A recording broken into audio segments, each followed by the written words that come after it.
Most people operate at a physical debt, running on fumes, constantly fatigued, being out of shape, and not comfortable in their own bodies, and never reaching their true potential.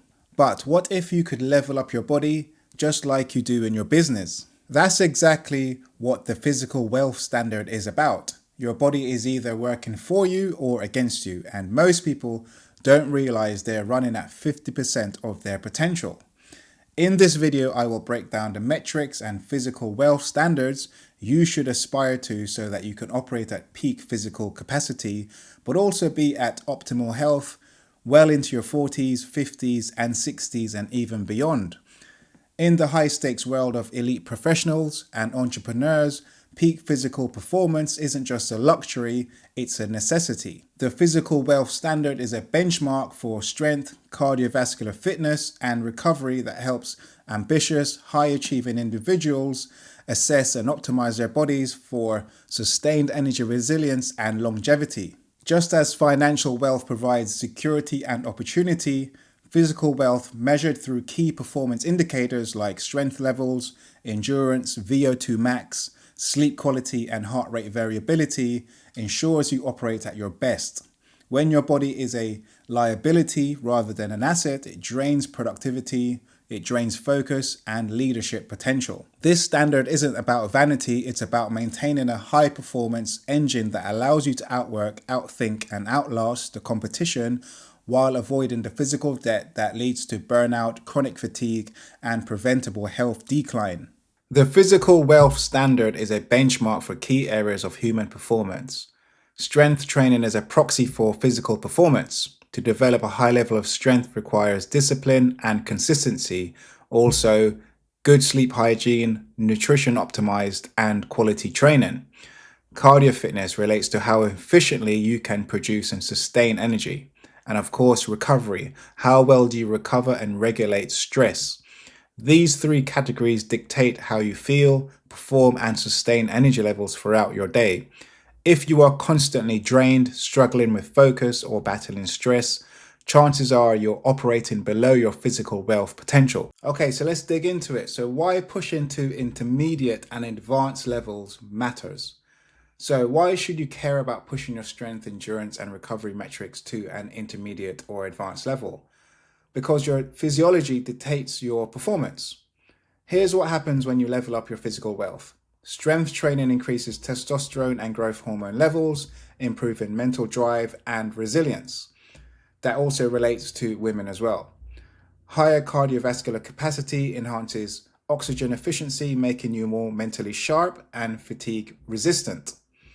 Optimized recovery leads to better sleep cycles and improved stress regulation and longer peak performance hours. So think about it. The most successful leaders, CEOs, and high performers prioritize their health because they know that their body is the vehicle for success. If you don't invest in it, you'll pay for it later in burnout, illness, and lost productivity. So where do you stand? Where do you rank on a physical wealth standard? Are you in the top 5% operating like an elite performer, or are you stuck in the physical debt zone, constantly playing catch up with your energy levels? So looking at the strength standards will focus on exercises like the deadlift, squat, bench press, and pull-ups. These standards are typically expressed relative to body weight and categorized by experience levels. So we'll work with the categories as below. So untrained, no training experience; novice, training for several months; intermediate, consistent training for 1 to 2 years; advanced, significant training for multiple years; and then elite level, which is competitive level of training. So you'd be in that category if you've been training for a long time and your strength is at such an advanced level that you can compete. But for most people, if you've been training for a little while, you probably fall into the intermediate and advanced levels. And that is ideally where you want to be if you are not already. To be functioning at optimal level, I believe you should be at intermediate to advanced level on all these data points. If you're below that level, if you're like a novice and you've been training for a while, then something's off and you need to push those levels up. And obviously this is a area that you want to be striving towards and aspire to ensure that your body is and your physiology is optimal. So starting with the deadlift, obviously these values are approximate on the one repetition maximums. I've sourced where I've got this data from. And obviously we're looking at the experience levels, which I've mentioned before. And then obviously we've broken up into men and women 1RMs. So for that intermediate level, you want to be around 2 times body weight for men and 1.25 body weight for women. And advanced would be 2.5, and then obviously women would be 1.75. So I'm not going to go through all of the data here, but you can obviously see where you fall into that category and then see if you need to work to get into this area here to ensure that your body's function optimally going forwards. And if not, then some training would be required. Looking at the squat standards, obviously notably intermediate level would be 1.5 times body weight for men. Women would be 1 times body weight. And then advanced, you're looking at 2 times body weight for men and 1.5 times body weight for women. And obviously we've outlined untrained, novice and elite levels there as well. Looking at the bench standards for intermediate and advanced, 1.25 times body weight for men. Women, that's 0.75 of body weight. And advanced level, you're looking at 1.5 for men and then 1 times for the women. Pull-up standards. Now this is obviously a difficult one because obviously most women can't do a pull-up or are working towards getting consistent with 1 to 3 reps. And then men usually fall somewhere around this region here. But the goal, as mentioned before, is to be getting into this intermediate to advanced level to ensure that you are functioning optimally at your basic physiology, right? So for men, we're looking at least 8 reps for intermediate and getting up towards that 15 for advanced. And if you can do much more, brilliant. And then for women, ideally 3 reps for intermediate and then 8 or above would be good for advanced going forwards. So looking at cardiovascular fitness standards, cardiovascular fitness is often assessed using the VO2 max test, which measures the maximum amount of oxygen the body can utilize during intense exercise. Performance in timed runs can serve as an indicator or a measuring tool, right? So usually we use runs, you can use rows and other equipment, but the performance in timed runs is usually the best indicator, best measuring tool for this. So looking at the VO2 max standards, to be in the, I'd say generally for VO2 max, you want to be in this top 30 to 20% to be functioning optimally. Anything below this, like average, and I mean, that's like the base, the very lowest you should ideally be. And if you're around here, I'd strongly suggest you push this up towards these top 30 and 20%. And if you're below, then obviously you've got a lot of work to do, right? And then obviously looking at men, we're looking at 54.5, 51, and then for women, 44 and 41 respectively. And 1.5 mile run, I think that's 2 kilometers. And obviously helps to approximate the VO2 max as well. And for the top 20, top 30%, you're looking at like 10 minutes, less than 10 minutes. And then for women, you're looking at 11 to 12, 11 and a half minutes for that time. 5K run, top 20 and 30, looking at 20 minutes, 22 minutes. Women 23, 25. And then obviously the average falls around here. And obviously a lot of people would probably fall at average or below. So then this is indicative that you need to work on your cardiovascular fitness to get up into those upper echelons. Looking at recovery and heart health metrics. So recovery metrics like resting heart rate variability, and sleep duration are indicators of cardiovascular health and overall recovery. Resting heart rate serves as a vital indicator of cardiovascular health. So let's go through a breakdown of resting heart rate ranges, their prevalence, and associated health implications. Okay, so looking at these ranges, if your resting heart rate, so this is awake heart rate, but obviously ideally we would want to be looking at your sleep resting heart rate as well. So obviously with these, I'm just going to go off the data I could find up from the CDC about your awake, sitting still resting heart ranges. But as said, sleep and resting heart ranges may be like 5 to 10 beats lower than this. And that's also a very good indicator of how well you're recovering overnight, what kind of quality your sleep is at as well, right? And if your heart rate is very high during sleep, high being above 70 BPM, 60 even for some people, then there's indications that you're not sleeping well, the quality of your sleep's really low, and your heart is still stressed while it should be recovering, right? So looking at 40 to 50 BPM at rest, this is usually athletes and highly trained individuals. This range is typical among well-trained athletes whose efficient cardiovascular system results in lower heart rates. And then looking at the lower end of normal range, which is 50 to 60 BPM, while specific percentages do vary, a significant portion of healthy adults fall within this range, and cardiologists often consider 50 to 90 BPM as a desirable target for resting heart rate. However, like I've said, we're trying to optimize. So I would say for you to be in an optimal resting heart rate range, we need to be around 50 to 60, very highest. So you want to be in this lower end of normal, right? And then if you can push into sub 50, sub 40, sub 50, so in the 40s, then that's really, really good. And it just indicates that you are really restful during your sleep and your heart rate is lowering, so it's more efficient and it's getting a lot of recovery time.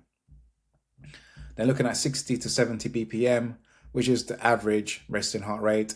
In a study of 35,000 American adults aged over 40, the average RHR was 71 BPM for men and 73 for women, placing most individuals in this bracket. And obviously health risks are associated with a 70 plus BPM, which is an elevated resting heart rate.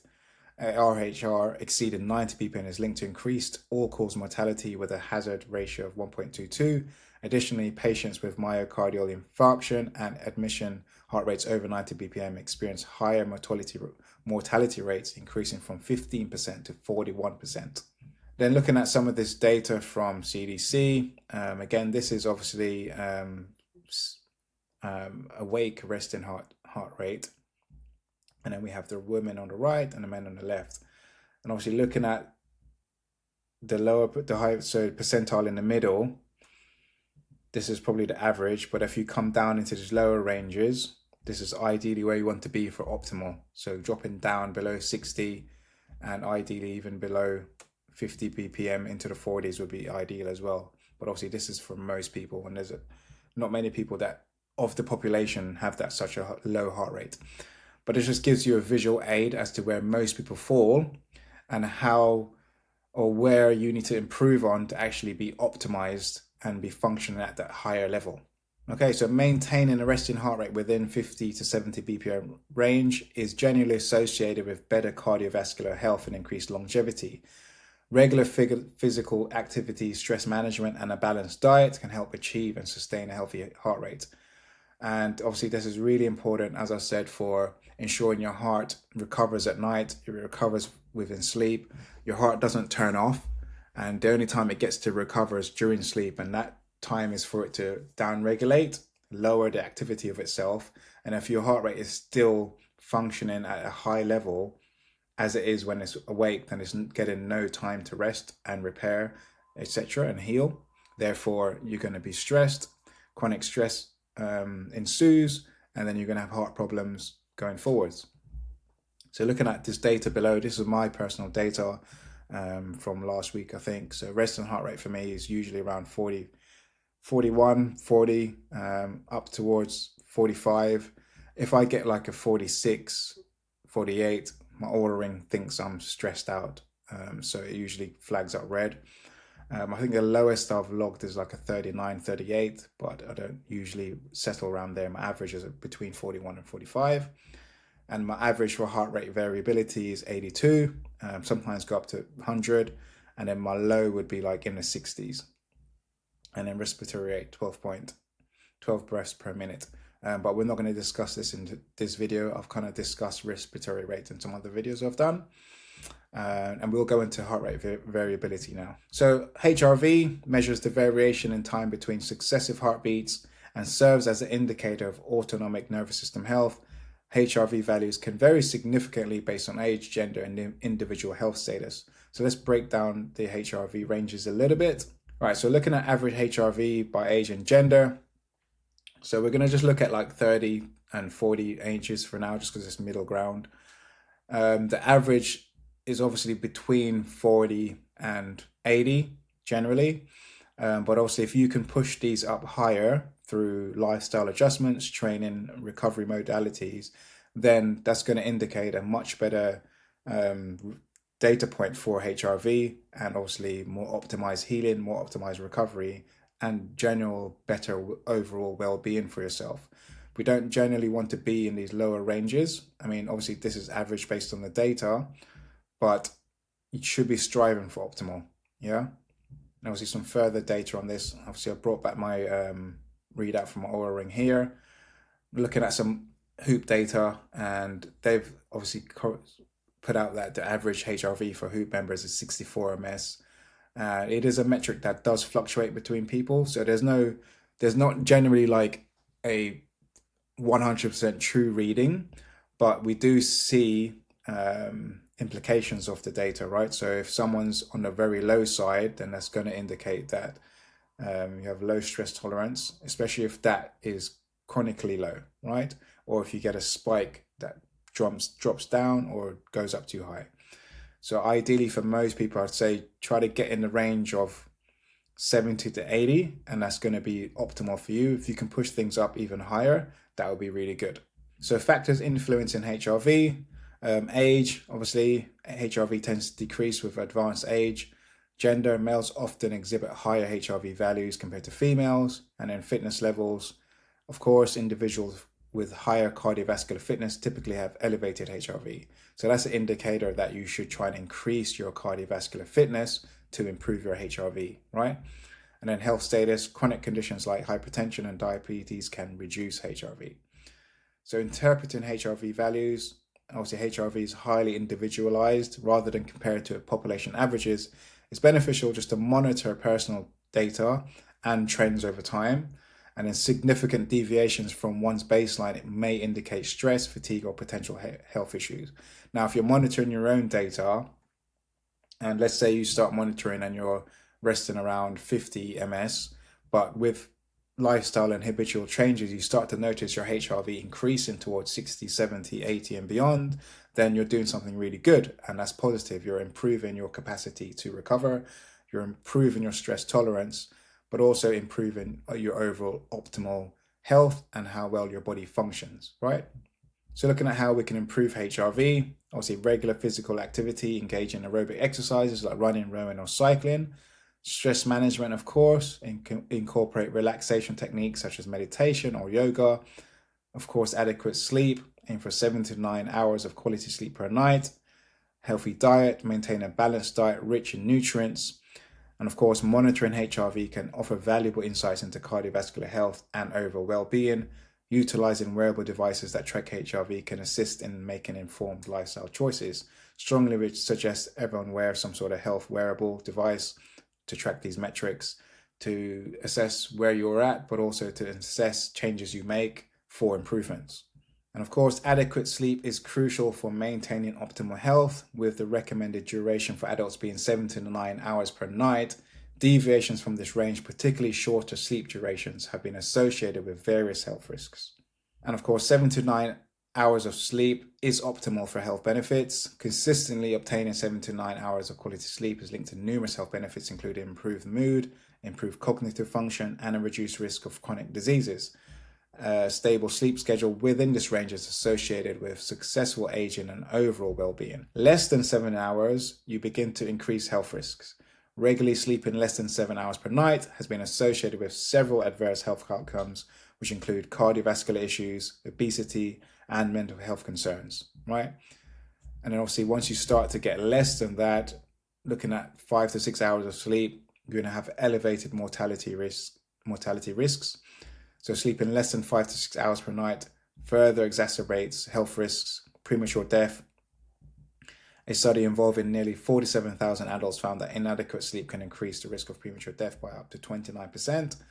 And of course, metabolic disorders, sleep deprivation is linked to insulin resistance, increasing risk of type 2 diabetes, but also generally how your metabolism function each day and how well you can metabolize energy. And that's not a good place to be. So looking at the physical debt, the hidden cost of neglecting your body, in the same way that financial debt compounds over time, neglecting key physical health markers leads to physical debt, a decline in resilience, decline in performance, and long-term health.